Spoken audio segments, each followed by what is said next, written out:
I'm Sandy Charles with Fan Nation Now, and I'm joined by Mike Fisher. He's the publisher for Texans Daily. Mike, the Texans, they found their new head coach. It's Lovie Smith. He has been announced, and now you've had time to process it, read about it, hear about it. I want to know your takeaways and what you think about this hire. Well, the good news is that Lovie Smith is a quality coach. He's a high-quality person. This ain't his first rodeo, as we like to say in Texas. So there's no particular reason that Lovie Smith can't be successful. The bad news is when you say they found their new coach, they did indeed. They found him just down the hallway. And he was not the plan at all. And we want to be careful. The Brian Flores lawsuit, I don't want to be called as a witness. So we'll just do it this way.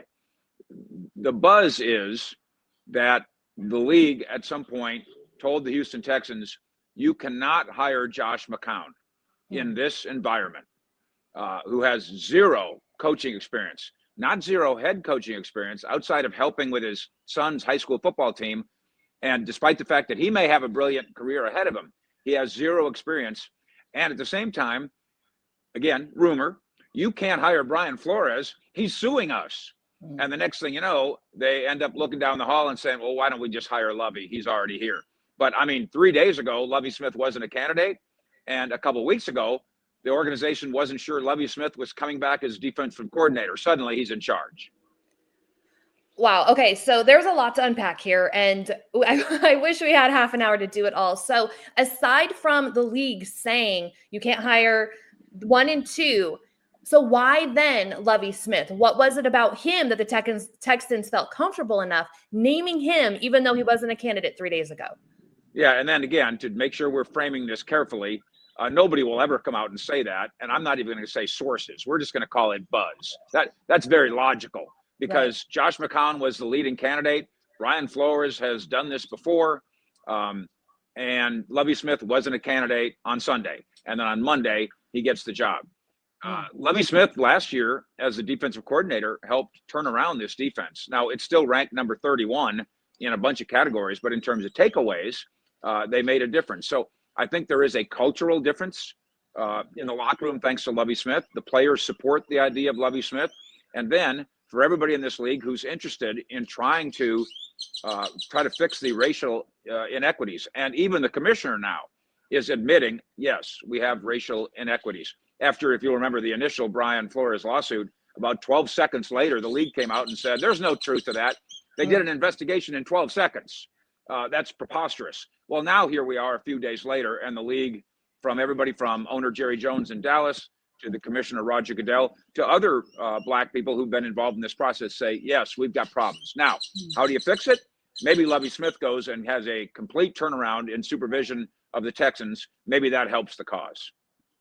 That was going to be my next question. How do the Texans separate themselves now, especially with Lovie Smith leading the pack, separate and go on a positive so this doesn't affect the team, the rest of the coaching front office? What do they need to do? Yeah, this is still going to come down to players, and players buy into Lovie Smith, so that's not going to be a problem. But who's the quarterback going to be? Is the rookie coming off his rookie season, Davis Mills, who was good? There was no problem there. But is he going to take you to the next level? Is he a next level quarterback? And then, speaking of the issue of quarterback, they still have to work out their Deshaun Watson thing.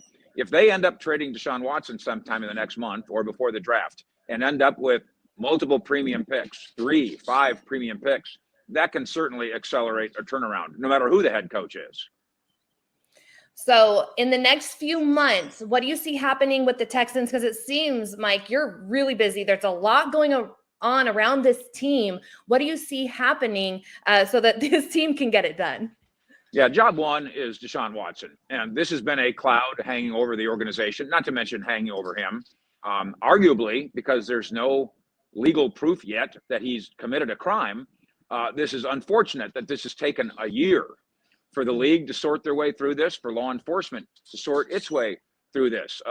Some could argue that that's not only not fair to Deshaun and the Texans, it's certainly, and I will argue this strongly, the circumstances certainly not fair to fans of the Houston Texans. There's a lot going on. Fish, like we like to call you, Mike Fisher. Thank you so much, Texans Daily. And you know what? We're going to have to do this again because there's so much to break down. But thank you so much. I'm Sandy Charles with Fan Nation now, and we'll see you next time. And congratulations to Lovie Smith, even though there's a lot of chaos going on around him.